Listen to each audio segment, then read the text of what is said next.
Talk about a wasted life. When I look back at my life, if I don't laugh, I can only cry when I come to the realization that I threw absolutely everything away for someone who gave absolutely no regard for what I was actually doing. I can't even think of an actual word to describe how bad I feel right now, as if everything that I did, everything that I sacrificed for, everything that I dreamed for was cruelly and viciously ripped away from me by someone who had no idea how lucky they were to have the opportunity to do things I allowed them to do. I spend most of my time now sitting down and trying to work back through how things went so wrong, looking for that moment in time which should be the aha moment that should make me understand exactly the point in time when I couldn't even live with my own dreams anymore, when those hopes were almost guaranteed to be over, while at the same time I gave my blood, sweat and tears to try to help someone else follow their dreams at the expense of my own. Instead, all they did was throw it back in my face, and I want to explain to you how this happened in the first place, and how I am now back in my own country, waiting for the next benefit payments to come so I can go to Lidl and treat myself to some frozen fish, chips if I'm really lucky, and if I'm really fortunate enough to be able to get a tin of mushy peas as well, I will, but even that could be breaking the bank. It didn't have to be like this. I always put everybody else first, even at the expense of my own sanity, and even at the expense of my own ability to live in the country that I wanted to live in the first place. This is a warning to anyone. If you want to enjoy yourself, you can. Make sure you always put yourself first, because if you put someone else first, I can almost guarantee that they will not be prepared to go as far as you would to prove that they deserved that chance in the first place. Nobody will have as much passion, dedication, and downright desire to go all out at all costs like you would, and therefore the opportunity that you gave to them, if anything, will be treated like just any normal life event, when in fact it was a culmination of years of hard work and effort on your part that you sacrificed. Yet, that sacrifice will not be respected, looked up to, or valued in any way. This is my warning to you. Don't F up your own life for the selfish actions of people that don't know how lucky they were. I suppose I should begin by giving a bit of information about myself. As of now, I am 70 years old. I was originally from a little village in Cornwall, England, but I'm currently living in the small town of Ilfracombe in Devon. Talk about a place that has seen better days. But I like it because I can get out into the countryside and lose myself. I suppose I should be grateful that I'm still able to walk, although I would give up my ability to walk if I could go back to Thailand where I belong. I worked most of my life in London, doing the jobs I could to put food on the table and also to put money away every month for the eventual point in time when I could finally retire. I was never able to make large sums of money. I was never able to own my own house, but I was able to go away once or twice a year on holiday, and I guess you could call me very well travelled. I've been to 74 countries in total, mainly in a budget sense, and while it was my dream to be able to go to every single country in the world, there were some countries that I would rather not go to, so I'm happy with my total. And yes, Thailand stood out as the best place in the world. I was never married, although I came close on one occasion. However, a car accident got in the way of that, and I guess if I was married, I would have been widowed. That was a very difficult time in my life, but I pushed through because that's all you can do when life throws you a curveball. It was always my plan to retire at the age of 50, but when I hit 50, I had to stretch that out to 55, then 60. But finally, I could retire when I turned 62 back in 2015. I'd decided all the way back from my first trip to Thailand that Thailand was where I would retire, and I kept going back every single year just for a visit, while visiting other countries in the region as well. But 2015 was my year, and I can remember when I boarded the plane, the first time in my life when I didn't have a return ticket, and I would have to say that that was the happiest moment that I'd ever had. That feeling of freedom, and finally being able to live my own life on my own terms without having to work anymore. I think everyone has the same feelings when they finally retire. That feeling that a weight has been lifted from your shoulders, and for me, it was that level of excitement that I hadn't felt for forever, really, if I think about it, apart from maybe when I was a very small child at Christmas. It's that feeling of anticipation, that feeling that you are on the cusp of finally being able to live life on your own terms without having to answer to anyone. Over the years of me visiting Thailand, I never really had one place that I liked more than anywhere else. I liked Bangkok for what it was. I loved Phuket because, for me at least, it was what paradise would look like, at least in terms of the location, perhaps not in terms of the sorts of people that went there. I loved Chiang Mai because it was a starting point for a few motorcycle adventures that I did over the years. And I loved Pattaya because to me it had the best of everything.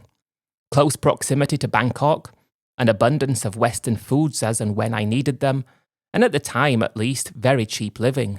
And the bars. I want to share my first time ever visiting a bar in Thailand because it was a life-changing experience. I guess I must have been in my early 40s, so this would have been in 1990s, I guess, and when I stepped foot into that bar in Pattaya, my mind was completely in awe of just how amazing it really was. The atmosphere, the affordability of the drinks, and the girls. I had the whole bar scene in Thailand completely wrong back in my early days, because I saw the girls that worked there as lucky, really lucky people. By that, I mean the chance to actually make money, while someone like me had to spend money to, in essence, do exactly the same thing. I saw the girls that worked there as people who looked up to people from the West, and at the time, it was only people from the West that frequented bars like that. Maybe the occasional Japanese person would go as well, but there was no other nationality at the time who you would find in them. But I thought that girls there went to work there because their dream was to get into a relationship with someone from the West, because they considered the West to be the part of the world where most things came from. I get it that perhaps I had a very warped view of how things worked, but I didn't look at it like many people look at it, and I didn't look at it like I look at it today. People who just went to make money and who didn't care or have any respect for the people who actually attend the bars. That's how it is. At the time, though, I was very wrong, and I felt like I was king of the world when I was in the bars. I thought that the amount of respect that I was getting from the girls that worked there was the sort of respect that a soldier at war has for his commanding officer, who had just saved his life. I'm not even trying to exaggerate by giving you that analogy, but that's exactly what I thought the situation in the bars was, and that's what I thought I was when I was there in 2015 to retire. I was the commanding officer, and I'll say it again, I was the commanding officer, and you don't go against your commanding officer in war. Which I guess is why I did what I did, because that's what I thought this was actually like. But it was that bar that I met a girl who completely changed my whole worldview when it came to relationships. This was approximately 5 years after my fiancé had passed away in the car accident, and I hadn't had a relationship since then. And while this relationship with this girl only lasted a few days, it was the understanding that it was nothing like the relationship I had at home. This was different because the relationship, I thought at least, was about me. It was up to me where we went, up to me what we did, up to me about everything, and that's how I thought that she liked it as well. Over the years of visiting Thailand, I had a number of casual relationships with girls that worked in the bars, and it was always my plan when I reached retirement that I could have a more serious relationship with a girl like that. I was there to live, and I was not going to have to leave ever again.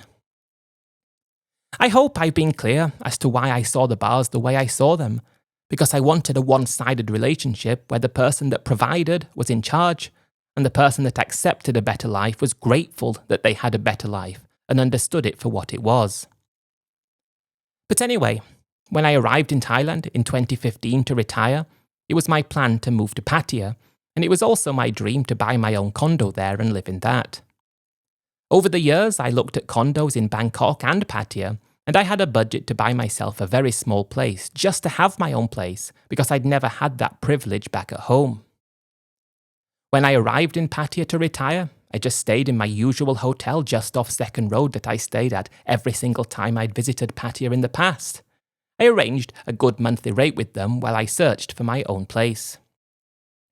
I'm really enjoying the bars at the same time as doing this, and it was about a month after I arrived when I found a perfect condo that I could buy for only 800,000 baht.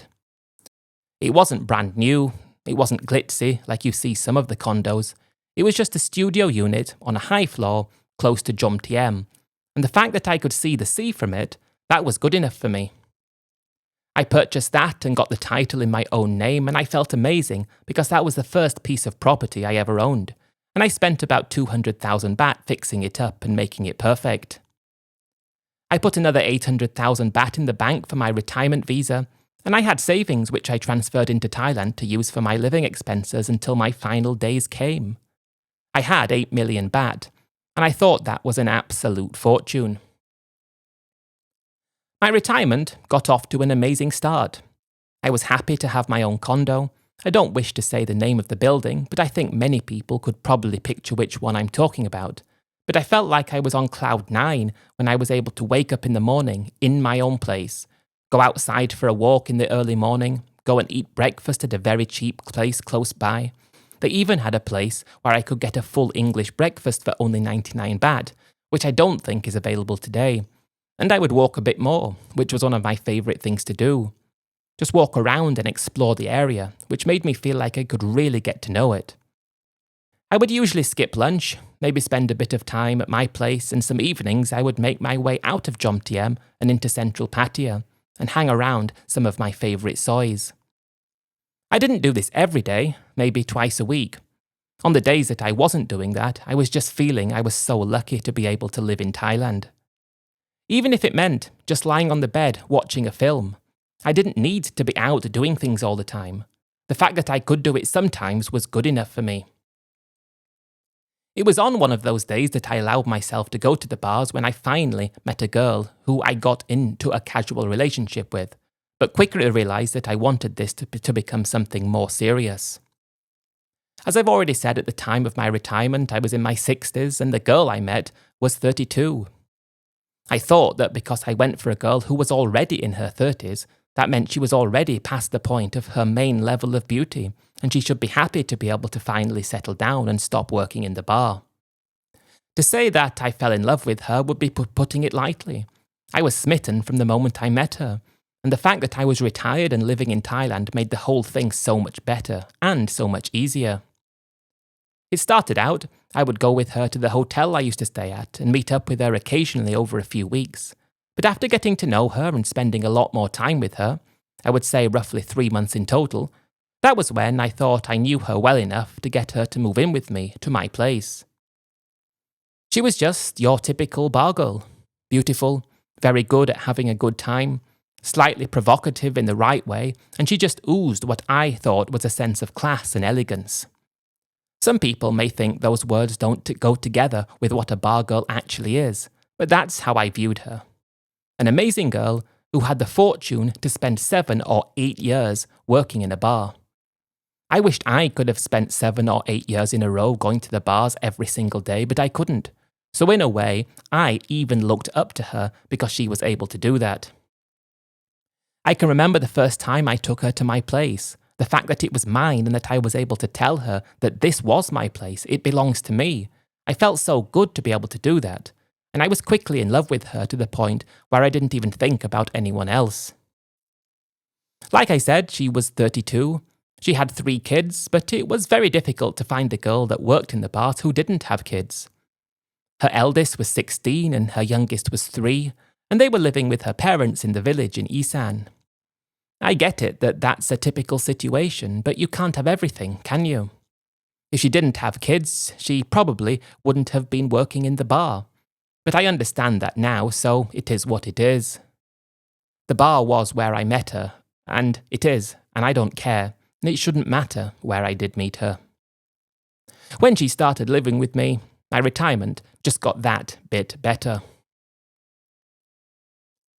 One thing that I didn't realise when I started this relationship was that she would consider her own ideas and her own dreams to be of the same level of importance as my own, and because I didn't understand that, I would go along with it. I mean, that's why I loved the bars in the first place, because I thought that each individual I was getting into this relationship with knew exactly what their role was. Because it was my role to provide the finances for the relationship, I thought it only made sense that it was her role to understand that because she wasn't able to have the finances to be able to live like this herself, she should look at me as being better than her. Now, I don't mean better than her in the sense of being more important than her, or better than her in that regard. I mean better than her in terms of accident of birth, in terms of financial status. So I didn't expect her to think that her ideas should carry the same level of importance as my own. Because if she had that ability, she wouldn't have been in the bar in the first place. She was in the bar because she wanted someone better than her for her to be able to enjoy her life more than if she was by herself. It was because of that understanding that I had when she came to live with me and came with these ideas in the future. I actually considered these to be amazing ideas, because she wouldn't have come to me with them in the first place if they weren't. I suppose I'm getting all mixed up here. I have a mix of emotions, a mix of complete lack of understanding as to how my life ended up the way it did. I did love her. I loved her more than I'd ever loved anything in the world. But I don't know if it was the thought of what she was that meant I loved her. I don't know if it was my view of what I thought she was. I don't know anything. I don't know, and I'm struggling. It's something that I struggle to come to terms with even today, because, I will say it again, I was in love, and I still don't understand if it was her or just the version of her that I thought she was that I was in love with. I will leave that for you to decide, because I think it's important now to go over exactly how someone managed, like me, to lose their life savings over quite a short amount of time, because I did put her and her dreams and ambitions in front of my own ability to live the life that I expected to live until the day I passed away.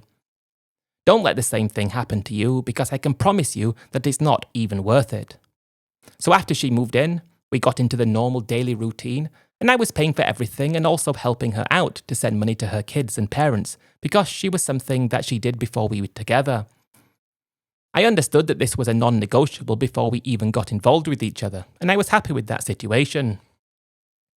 At this point, I had my visa. I didn't need to worry about ever having to leave the country again, and over the course of 3 months, I would say, I thought my retirement was everything I thought it would be. She's not getting angry, she's not demanding anything, she's not wanting anything other than what it seems she wants, which is just someone to love and respect her. After 3 months, I thought the next logical step was for us to get married. I'd never been married before. I was close, like I said, but that sadly didn't pay off, and I wanted to make this thing more serious. I also understood that it was my role to make her comfortable and to make sure that she didn't have to worry about anything in terms of finances. I thought that by getting married to her, that would give her just that little bit of extra security that she could hold on to. And, therefore, because of that, she would respect me even more for making sure that she would be forever financially taken care of. When I asked her to marry me, life was great. I agreed to do it the Thai way by going to her village and also paying a small dowry to her parents. We agreed on a very marginal amount of 20,000 baht because she already had kids, but that was just to show respect because I thought respect was due. That's where I suppose I differed from her, because I respected her culture and was prepared to go along with things that she considered normal in her own culture. Yet in turn, I thought she respected my opinions about things, so I guess that's where I made my first major mistake. By the 6-month mark in our relationship, we were already married. I was the happiest I'd been in my life, and I thought she was the happiest that she'd ever been in her life, including giving birth to her own kids. While we were only living in a small studio condo, that was everything that I needed it to be. I didn't need lots of rooms everywhere because that was just more things to maintain. I was happy with basic, cheap, minimal. So what money I had left, I could use it to fully enjoy myself, and also to treat my wife to things from time to time. I had no desire or ambition to try to work or make more money in Thailand. I was there to live, and I thought my wife was there to live with me as well. So when she started wanting to do things in terms of making money for herself, initially I was quite reluctant, and if anything, a bit confused about the whole situation, because to start with, I didn't really understand why she held these dreams and ambitions in the first place, because I saw them as being risks as opposed to being something of actual benefit. I guess it was around 2 months after this, I'm happy with life, but she said she wanted to talk to me about something very important. She asked if it would be okay if we went out. She wanted to go for a mugatat, one of those Thai barbecue places, and go for a meal as well as a few drinks and talk. I had no idea what she wanted to talk about. I didn't even consider she wanted to discuss anything in terms of business or finance, but she said to me that it was never her dream to work in a bar. It was always her dream to do her own business, but she wasn't lucky enough to be able to do that. I must admit, I was really shocked when she said that. I thought of course it was her dream to work in a bar because it brought me to her and gave her the life she was now living. But I didn't say anything to contradict what she said because I didn't want to take away from the fact that she wanted to talk to me about something. She said when she was working in the bar, she tried to do a few different business ideas from time to time, but she didn't have enough time to do that because she was busy. But one thing that she was very interested in, which she'd been doing for a long time, on and off at least, was to buy and sell these special type of diet pills. As soon as she mentioned it, she took some out of her bag and said that she did this about a year ago when she made good money. But after that, she didn't have enough time or money to do any more. And then she met me and we'd been spending a lot of time together and she hadn't been able to take this any further. I was a bit confused as to what this whole thing was about, but she showed me lots of Facebook groups, lots of contacts that she had with people. She even showed me pictures of her at an event up in Bangkok that she attended when they were talking about these diet pills. I think the right word to describe this would be something along the lines of multi-level marketing, and straight away it seemed like it was one of those situations where it was basically her job not to sell these diet pills to find people that would want to use them, but to find more people that she could sell to who in turn could sell them on. There was a lot of talk about things that went along with it, such as if she bought a certain amount of these diet pills, she would get a gram of gold thrown in for free. That sounded interesting. But of course, if she sold that same amount to somebody else, she would have to pass that gold along. I didn't say anything when she brought this up, other than, "Are you sure this is something that you're interested in?" And she said that she was. Now, important. At the time, I didn't know this was multi-level marketing. I didn't know anything about anything like that. I just listened quite contentedly to what she was saying, thinking that if she really knows what she's doing, she really knows what she's talking about with regards to this, then perhaps we can think about actually investing a little bit of money, and hopefully she could make some for herself. I should have put my foot down straight away and said absolutely not. We've got enough money for me to live for the rest of my life, and that's enough. You don't need to do anything. But I didn't put my foot down. I said I would be happy if she showed me more information about it. I even told her to present figures to me in terms of how much she expected to make, how much she expected to invest, and if this was something that could make enough money to make it worthwhile. So, that evening, after she explained everything to me for the first time, I actually felt quite relieved because I thought she had something a lot more important to say in terms of perhaps this was bad news, not good news. But I just felt good in the moment that she seemed to be quite passionate about something, and she seemed to be interested in trying to better herself. I agreed to give her 50,000 baht so that she could show me in real time exactly what this was about. And I agreed in principle that if this worked, we could consider taking the investment even further.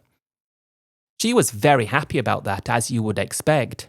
And because we'd agreed on that, she asked after the meal if we could go back to the bar where she worked to celebrate together with her friends because she was excited at the prospect of doing this business. I agreed and we went back to her old bar, and it was so great to be back there because I hadn't been to a bar like that for such a long time. Those places really are some of the most special places in the world. At least that's what I thought at the time until I realised what the truth was. But that night reinvigorated my love for her, Pattaya and Thailand as a whole, and seeing her so upbeat and passionate about something, while at the same time thinking that she could be onto something really good, I started to picture having an even better life in Thailand in the future, as opposed to the good life that we were currently living at the present. The following day, she was already ordering a large amount of those diet pills, and the way it worked, for example, each package cost a certain amount of money. One pack, which was a pack of 10, cost a certain amount. A discount for 3, a bigger discount for 10, bigger discount for 20. Then I think it was something like 50, 100, 500, 1,000, 10,000, and then 50,000. As well as buying a certain amount, I can't remember how many packs, she would get a 1-gram gold bar as an incentive. But as I said already, if she sold that amount again, she would have to give that gold to the person who bought it from her. So the way it seemed to be, and you have to understand that I didn't know anything about business or anything like this, it seemed that the most you bought, you could make the most money if you sold directly to people who would use these diet pills. But it might be easy to sell to people who wanted to sell as well, and therefore she could make less money.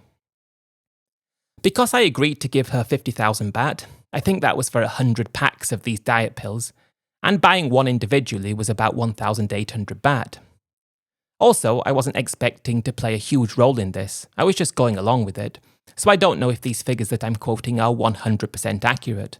I could be off by quite a bit either way, but this is the general ballpark of what I remember. If she spent 50,000 baht, got 500 packs, and if she sold 100 packs to 5 people, she would have 5 grams of gold.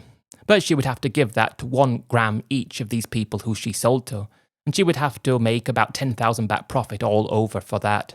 That's what I'm thinking, but it's hard to actually work it out. To a well-trained eye, this might sound like some typical PONZI scheme, your typical multi-level marketing, and of course, I'd heard of a PONZI scheme before, but I didn't know what multi-level marketing was. But the biggest thing that worked to my disadvantage was the fact that all the girls in her bar thought it was an amazing idea as well. So the fact that she invested 50,000 baht, 2 days later these diet pills arrived, and 1 day later she sold them all and made 100,000 baht. The fact that it was the girls in the bars, her friends, etc. who bought them from her, which should have been a red flag, but at the time I didn't see it that way. I just saw it as her being very business savvy and good at picking out and taking advantage of good business opportunities. I was starting to think that she was actually a lot cleverer than I thought she was originally, and in turn, I was starting to think that if she continued, we could move out of my small studio and we could buy a big 1-bedroom unit in a nice building. I was getting ahead of myself. As you can imagine, my wife was very proud of herself when she made that 10,000 baht so quickly. I was very proud of her as well because she'd made it so quickly, and that made me think that it was just a lack of money that meant she wasn't be able to be successful in life as she would have been if she was more lucky about where she was from. She very quickly spent another 50,000 baht and repeated the process yet again, and a week later she'd made another 10,000. She did it another time, and from there she was invited to another conference in Bangkok. This was where the main company would hold a conference for all the big buyers and sellers, so they could be taught tips on how to actually make the most money possible. And even a few of her bar girl friends were invited as well, even though they were buying in a lot smaller amounts. It hadn't even come to my mind that she was buying from someone who could have bought from someone else, and the amount of people who were buying these diet pills solely with the intention to sell them could have been substantial. I didn't know. I wonder, if I think back on it, how many people were between her and the actual company who sold them originally. I wouldn't care to guess, but at the time I thought she was buying directly from the people who sold them. I didn't think she was buying from someone else who was making a little bit out of her, who in turn was making a little bit out of the people on top, and then it continues. Just like your typical PONZI scheme, but I didn't know it was that. She was so excited by the whole thing that I was caught up in her enthusiasm about it, and I felt like maybe when I got a little bit older, if I ever got to a point where I was unable to manage my own finances, I had a very great situation in terms of my relationship, because my wife was very good at doing that sort of thing. I went with her to Bangkok when she attended that conference. However, I didn't go to the conference itself. But I saw lots of pictures, and there were hundreds and hundreds, maybe even thousands of people there. It was in a huge convention centre in Bang Nar, I think, and by the time she returned quite late at night, as she'd gone out for drinks with all her friends and lots of the other people there, she was convinced that all she needed to do was invest a considerable amount more money, and then she could make a considerable amount more as well. She talked about it with me for a long time, about the different methods that she'd been taught, about the different instructions that had been provided to her, and also how much she could make if she invested double what she already invested, or treble, or 10 times, 100 times more. And she said, I think we should try with 500,000 baht. If she did that, it would also depend on how much she was able to sell in terms of quantities. If she sold it in lots of 100, she would double her money. However, if she sold it in lots of 1,000, she would make about 100,000 baht. I agreed to provide her with 500,000 baht so she could try to make a lot more money. I was a little bit nervous, but I was also extremely excited because she seemed to know exactly what she was doing. When I transferred the money to her account and she bought the next load of diet pills, they arrived a few days later. It nearly filled up half the condo. There were that many packs of diet pills, she said she already had orders for some of them, and after a week's time, she'd made 200,000 baht. I get what you might be thinking, but I didn't know that she was going to every single person she'd ever met who worked in the bars, telling each of them how they could make money by doing this, and how she was going and selling them to family members and friends of friends and friends of those friends, and she was using her whole network to try to push these diet pills on them. I didn't know she was doing that. I thought she was selling them to people who were interested in that sort of thing. I didn't know she was literally forcing them onto people. Lots of other people were doing that as well, though. This was a huge thing that was going on in Thailand at the time, and seeing all these diet pills everywhere and the amount of money that she seemed to be able to make, it was intoxicating. 200,000 baht profit in a week. How am I not going to think that my wife was a very good businesswoman? That's what I thought she was. I thought she was an amazing salesperson. I thought she was the key to actually making my retirement far better than I thought it was going to be. And in that moment, I was open to any idea that she threw at me. As you can imagine, she was incredibly proud of herself. She felt like she'd unlocked a special key to be able to make money indefinitely, and she asked me if she could borrow some money from me. That's what she said, so that she could build a house up in the village that would be really nice for her parents and for her kids, and we could stay there occasionally when we went to visit. I had no intention of spending a lot of time there. But she said 3 million baht and she would pay me all the money back that she made. But she did expect me to be able to invest money accordingly for the business, which I was doing anyway. The fact that I'd seen her make money so easily, I was open to the idea, and I told her I would think about it. In the meantime, while I was thinking about it, she invested another 500,000 and this time she made about the same amount of profit, although it did take a few weeks longer than it did the first time, which I really wish I had cottoned onto because it should have been a warning sign that perhaps things were slowing down and it was becoming more difficult for her to find new people to sell these pills to. And people who she'd sold them to before weren't buying unless they were able to sell them on. But everything I'm saying here, I'm only saying with hindsight and retrospect. I'm not thinking this at the time because I didn't know exactly what it was she was doing. I just thought she was very, very good as a saleswoman. But the fact that she made 200,000 baht twice in the space of a month, and she said, can I borrow 3 million baht to build this house and I'll pay you back within the next 6 months? She was my wife. I was proud of her, and I was actually starting to look up to her, so I agreed to lend her the money to build this house. If we go back to the start, I understanding that my wife had absolutely no regard for me or for what I was doing for her in order to give her this opportunity, I wasn't there yet. I wasn't of that mind yet, because I hadn't found out what the truth was yet. I became very bitter because I was just so wrong for allowing her to ruin my life, and for actually believing that what she was doing was a proper business. Because I'd agreed to lend her this 3 million for the house, I was expecting to get it back within 6 months, and I was expecting the money after that to go to purchase a condo in Pattaya. But we did. We went up to her village and she got everything arranged in terms of the house, and it was going to be for her parents and for her kids, and we could stay there occasionally if we were going to visit. That was a lot of money to hand over, but the profits that she were going to make could be used from the next investment anyway, plus another 100,000 from me. She actually hadn't spent any of the money she made on luxury goods or anything that you might hear in other stories where someone like that gets hold of some money and it's all gone in no time because they've blown through it. She was saving it because she wanted to grow her investment, and at some point in the future she expected to get to a point where she could buy us both a condo. So after she'd arranged everything in the village in terms of the house, and my bank balance was now around although a lot less, we returned to Pattaya and she did another investment at $500,000 baht. When she was doing this one, she was absolutely devastated that I didn't agree to invest more. She said if I invested 5 million, it was more likely that she was going to make 2 million out of it instead of 200,000. But I wasn't that confident yet because I was just happy for her to take it slow. With that in mind, another 500,000 was invested.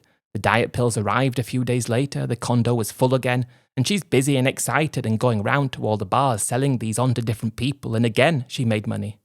This time 150,000 baht, because she said she sold in bulk to a few people this time than she did before. But she said that made things easier because it was an easy transaction. She was going to the post office once a day with up to 100 different packages that she was sending out. Then she was driving around Pattaya with more packages to deliver to people.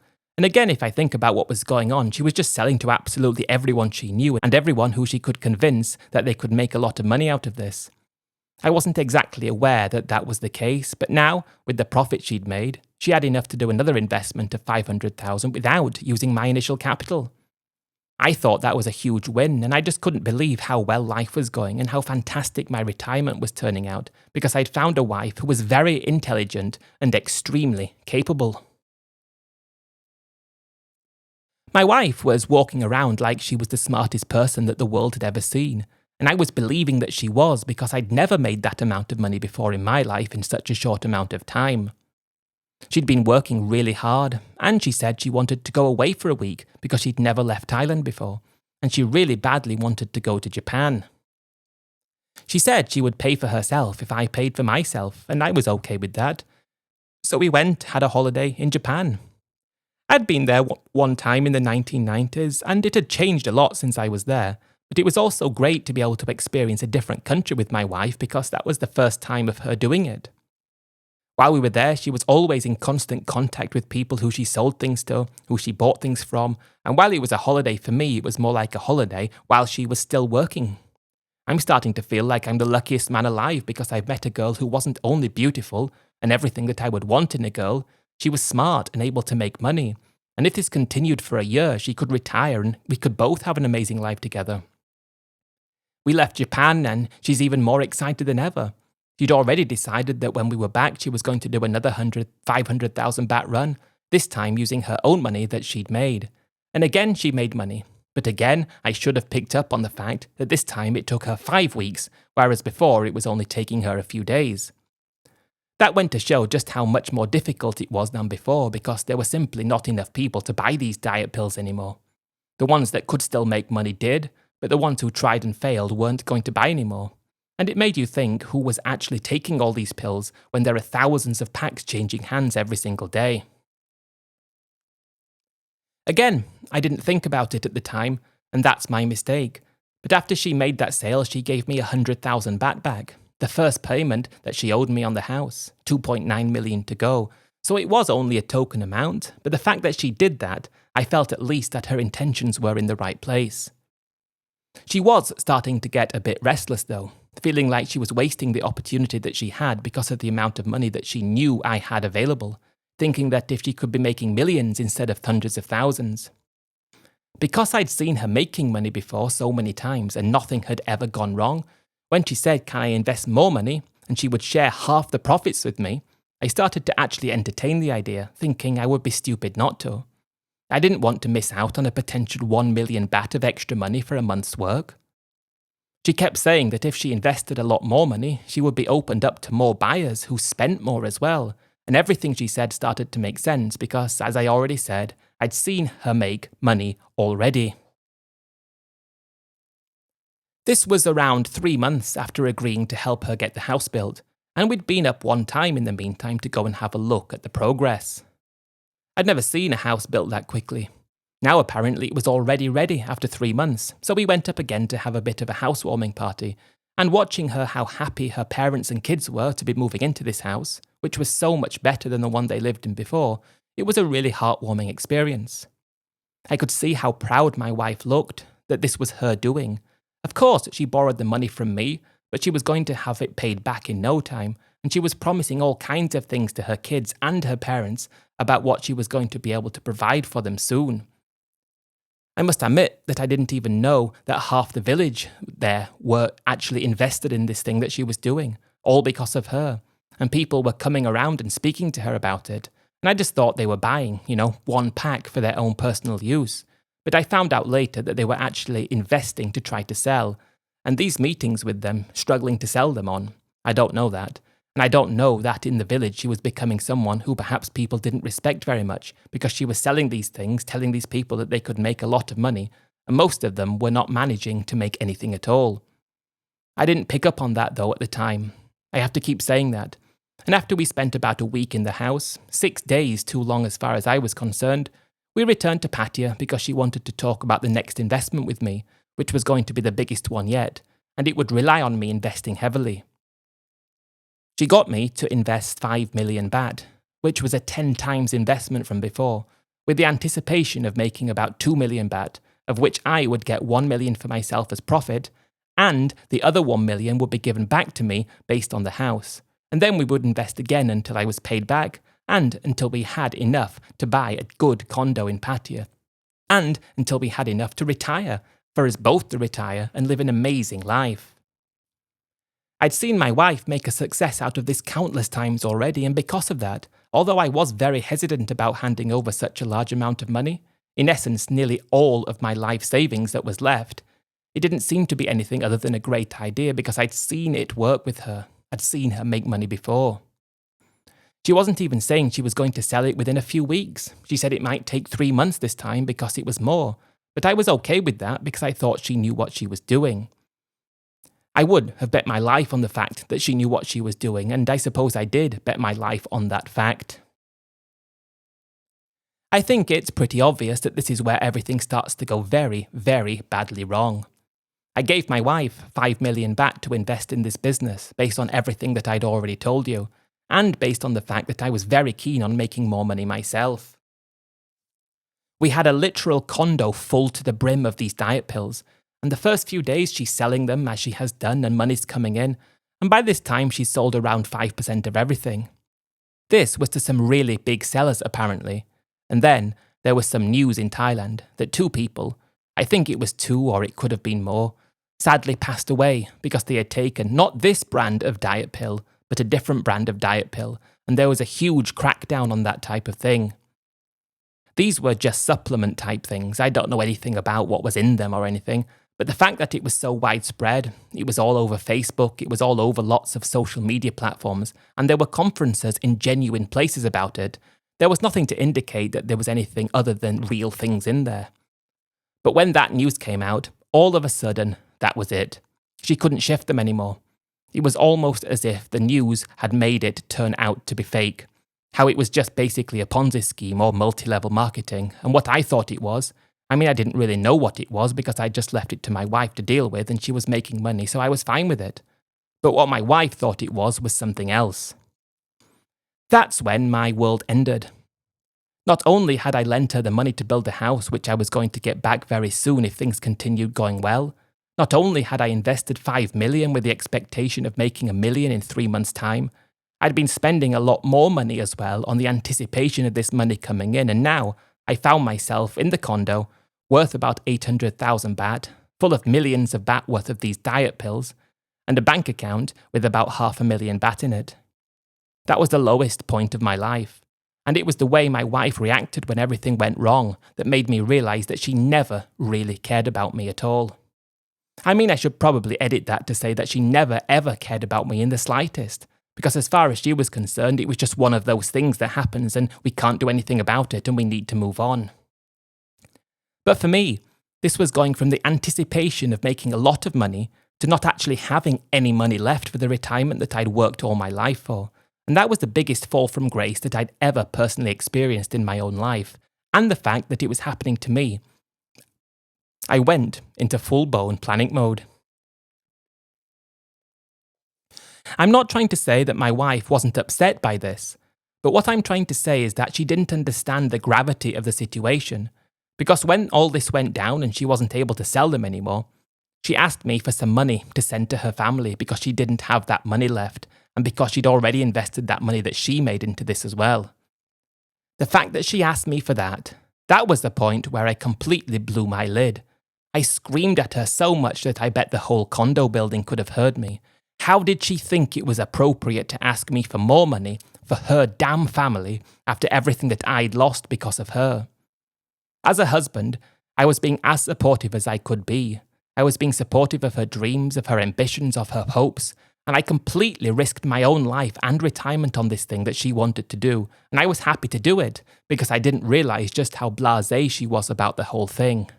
And then she asked me for 20,000 baht to send to her family, as if she thought her family deserved any money whatsoever after what had happened to me, and I just told her point blank absolutely not. And that was the point I was starting to understand what was exactly going on. She was just taking part in a multi-level marketing PONZI scheme, basically. That's all she was doing. She wasn't clever. She wasn't smart.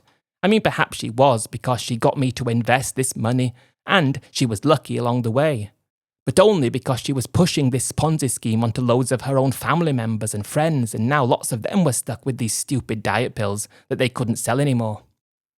I think some people did continue to sell them, that this was a big thing in Thailand and it wasn't the same anymore after this had happened. When I refused to give her more money for her family and I started shouting at her, she left the condo, and I was there to think over what I was going to do. 500,000 baht, a room full of these stupid diet pills and a condo in town. All my money was tied up in these things, and in that house that she still owed me 2.9 million baht for. And she had the audacity to ask me for more money for her family. How did she have the audacity to ask me for that? I still can't understand it, because as far as I was concerned, she should have taken pleasure in her family suffering as a way to prove to me that I was very important for her, but I wasn't. I was just a gullible idiot who had basically ruined his own life. That's the only way to describe it. I ruined my own life. That evening, after she stormed out because I wouldn't give money to her family, after sitting there and trying to think about what on earth I was going to do, the only thing I could think about doing was going out and getting as drunk as possible to try and escape from this feeling, and I guess the next few weeks are a bit of a blur because I was just drinking heavily all the time to try to escape this problem that I'd now found myself in. My wife spoke to me a few times and she seemed to be coming around, saying that she was sorry about what had happened and she was going to help me to try to put things right. And just when I was starting to feel a bit better, then she says, "Well, I still need you to help me give money for my family because I haven't been able to send them any." I couldn't believe it when she asked that again, and then I knew then there was no point continuing with the relationship because she didn't respect or care about me. I wanted her to enjoy watching her family suffer to prove to me that she was serious about me, but she wasn't going to do that. Of course she wasn't. I was just in a very bad frame of mind, and I was just going out all the time drinking, going through my last bit of savings. On one of my days when I was going out, drowning my sorrows, would you believe it? But I saw my wife back at the same bar, doing the same thing, and when she saw me, she looked angry with me. She looked angry with me after everything that she'd done, and she made it quite clear that she didn't care or respect me even remotely. I stayed in Pattaya as long as I possibly could before I had to return home. When I did go home, I went home with nothing, and I put my condo up for sale, which sold, and the money was sent to me in England. When I returned home, I had never been as depressed. I stayed with a friend for around 6 months until my condo sold and the money was sent to me, and I could use some of that to rent a place in my own name, which is the place I'm living in now. I had to get housing benefits to pay for it, and my state pension is nowhere near enough to live on, so I rely on other government support as well. I belong in Thailand. That's where I want to be, and I wish I was still there now. But I allowed my wife to destroy my life because I believed that she was a lot smarter and cleverer than she actually was. I blame her for everything that has happened to me, and there's not a day that goes by when I don't think about what would have been if I never bothered getting married at all. But it was just so fun to be married. At least it was fun to be married in the way that I thought I was married.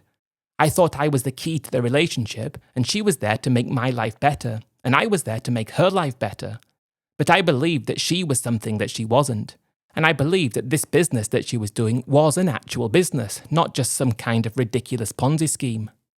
The fact that I built that house for her as well, betting my whole life on the fact that this would continue working and she would indeed pay me back. I don't know if I'm the biggest idiot out of all the idiots who have lost their life savings in Thailand, but I would think that I should be put somewhere close to the top of the list. If I didn't get into a relationship in Thailand, I would still be in Thailand, having the time of my life. That should tell you all you need to know.